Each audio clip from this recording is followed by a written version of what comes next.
या कार्यक्रमाचे प्रस्तुत करते ग्रीन हार्वेस्ट.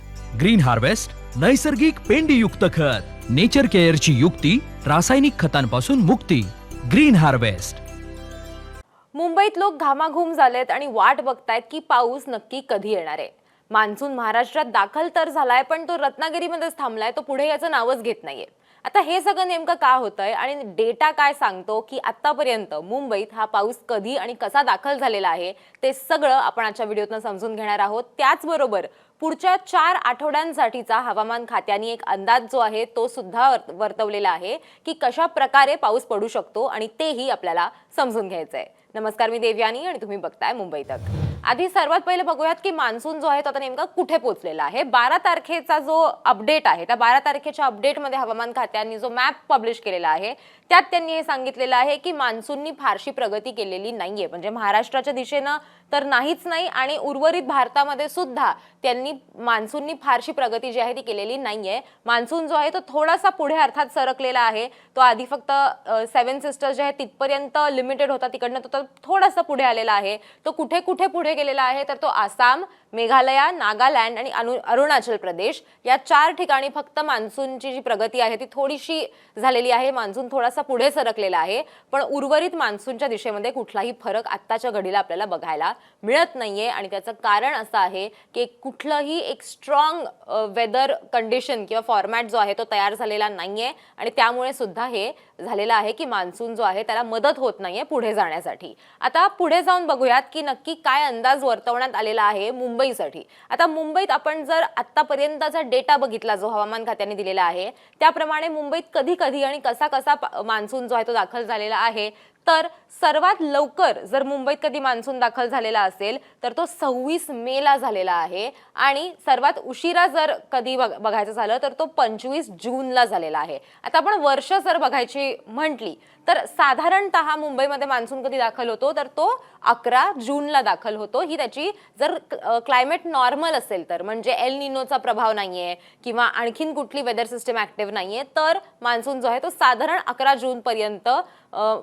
दाखल होतो मुंबईमध्ये. पण आता 11 जून ही तारीख उलटून गेली आहे आणि तरी सुद्धा मान्सून काही यायचं नाव घेत नाहीये. तर आता आपण जर सगळी वर्ष बघितली तर त्या सगळ्या वर्षांमध्ये मान्सून जो आहे तो नक्की कधी कधी आणि कसा कसा दाखल झालेला आहे ते आपण थोडक्यात बघूया. आता 26 मे ही सर्वात लवकर मान्सून दाखल व्हायची तारीख आहे. 31 मेला 2006 मध्ये मान्सून दाखल झालेला होता. नंतर साधारण 5 जून ते 10 जून या कालावधीमध्ये कधी झालेला होता तर 5 जून च्या सुमारास ज्या वेळेला मान्सून दाखल झालेला आहे ती वर्ष आहे 2011, 2000 आणि 2008. 2011 मध्ये तो 5 जूनला आलेला होता आणि 2000 मध्ये तो 6 जूनला आलेला होता. 2008 मध्ये तो 7 जूनला आलेला होता. त्यानंतर 10 जूनच्या आसपास तो कुठल्या कुठल्या वर्षी आलेला आहे तर 2002 मध्ये तो 9 जूनला दाखल झाला होता. 2016 मध्ये तो 10 जूनला दाखल झाला होता. तेच आपण जर 2003 मध्ये बघितलं तर तो 12 जूनला झालेला होता. 2014 मध्ये पण 12 जून, 2021 मध्ये 11 जून, 2022 मध्ये 11 जूनला तो दाखल झालेला होता. आता साधारण 15 जूनच्या आसपास तो कधी दाखल झालेला आहे. म्हणजे 11 जूनच्या आसपास आपण बघितलं की 2003, 14, 21 आणि 22 या वर्षांमध्ये तो साधारण 11, 12 आणि 11 आणि 12 जूनला तो दाखल झालेला होता. आता आपण 15 जूनचं जर बघायचं झालं तर 2017ला तो 17 जूनला दाखल झालेला होता आणि तेच आपण 2018 जर बघितलं तर तो 14 जूनला दाखल झालेला होता. त्याच्यानंतर 20 जूनच्या आसपास कुठल्या कुठल्या वर्षी मान्सून दाखल झालेला होता तर 2001 ला 16 जूनला आला होता, 2004 ला 16 जून, 2010 ला 21 आणि 2020 ला तो 21 जूनला आलेला होता.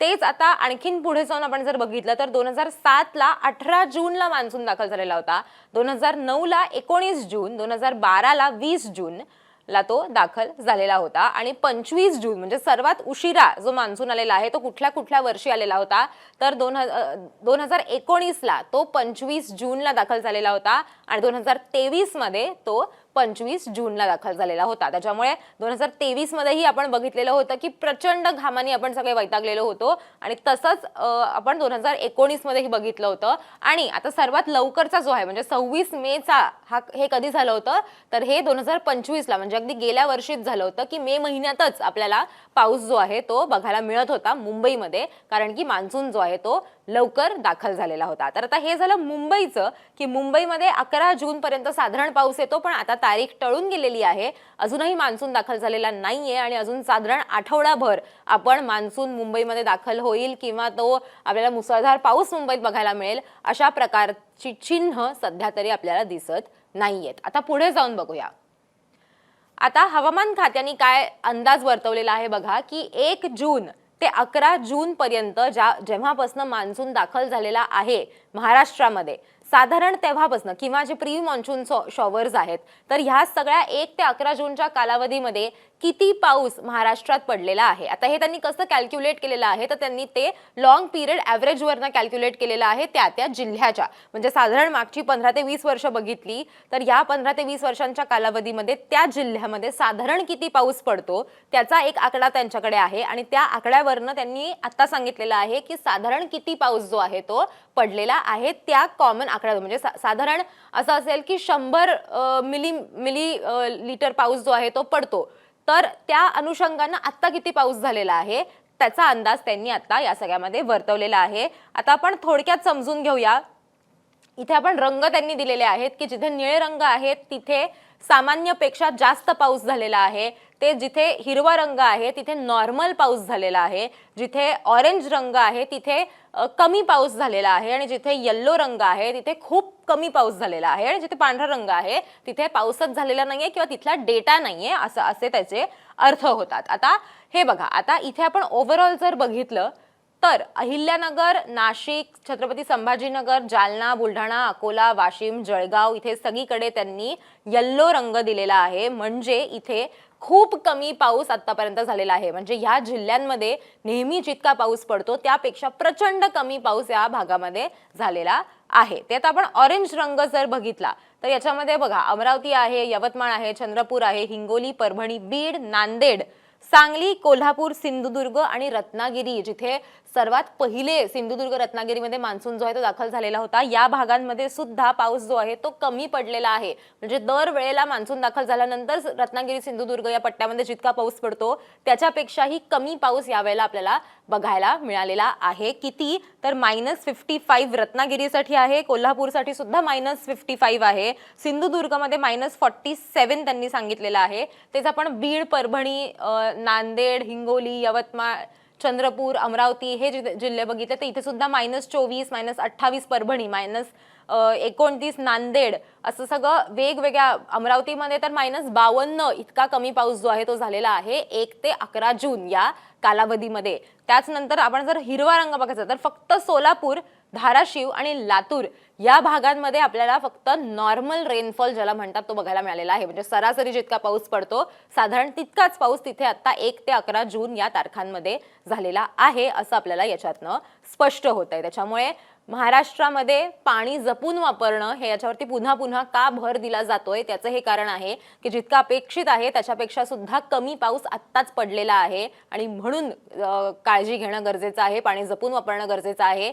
त्याचबरोबर वातावरणात बदल होत असल्यामुळे अनेक लोकांना अनेक आजार होत आहेत, इन्फेक्शन्स होत आहेत. सो लोकांनी काळजी घेणं हे अत्यंत गरजेचं आहे या सगळ्या बदलत्या वातावरणामध्ये, सगळ्या बदलत्या ॲटमॉस्फिअरमध्ये. आता पुढे जाऊन बघूया की अंदाज काय बांधलेला आहे पुढच्या काही आठवड्यांसाठीचा. इथलं गणित सोपं आहे. जिथे जिथे तुम्हाला जांभळा रंग दिसतोय तिथे तिथे पाऊस पडणार आहे आणि जिथे जिथे तुम्हाला येल्लो किंवा ऑरेंज, पिवळा किंवा ऑरेंज रंग दिसतोय तिथे तिथे पाऊस नाहीये असा त्याचा सिंपल अर्थ असतो. किंवा तिथे तिथे ड्राय वेदर आहे, गरम वेदर आहे, हॉट आणि ह्युमिड ज्याला म्हणतात तसं त्याला कॅटेगराईज केलेलं आहे असा त्याचा सिंपल अर्थ होतो. आता 11 जून ते 18 जून आपण फक्त महाराष्ट्र स्पेसिफिक आता बघणार आहोत की 11 जून ते 18 जून जर बघितलं तर महाराष्ट्रामध्ये कोकण पट्टा जो आहे इथे आपल्याला सिव्हिअर गरमी, सिव्हिअर हीट बघायला मिळते. कोस्टल भागामध्ये सगळ्या किनारपट्टीवरती ज्याच्यामध्ये मुंबई, पालघर, ठाणे हे भाग सुद्धा आहेत, या भागांना सुद्धा एक हीट अलर्ट किंवा हॉट आणि ह्युमिड वेदर मध्ये त्यांना कॅटेगराईज करण्यात आलेलं आहे आता. तेच आपण जर थोडंसं विदर्भच्या साईडनी किंवा मराठवाड्याच्या साईडनी गेलो, जर सोलापूर धाराशिव हा भाग बघितला तर इथे थोडासा आपल्याला जांभळा रंग इथे बघायला मिळतोय. म्हणजे इथे काही प्रमाणामध्ये थोडासा पाऊस पडू शकतो, पण उर्वरित सगळीकडे मात्र पाऊस पडणार नाहीये फारसा 11 ते 18 जून मध्ये महाराष्ट्रामध्ये. त्याच्यानंतर आपण 18 जून ते 25 जून जर बघितलं तर मात्र थोडीशी पॉझिटिव्ह आपल्याला इथे चिन्ह दिसत आहेत, कारण की इथे जांभळा रंग आपल्याला बघायला मिळतोय. तर साधारण 18 जून ते 25 जूनच्या दरम्यान आपल्याला मध्यम स्वरूपाचा पाऊस बघायला मिळू शकतो. इथे हे रंगांची पट्टी दिलेली आहे, याच्यावरनं तुम्ही अंदाज बांधू शकता. हा रंग म्हणजे अजिबातच पाऊस नाही, प्रचंड गरम होण्याची शक्यता असते.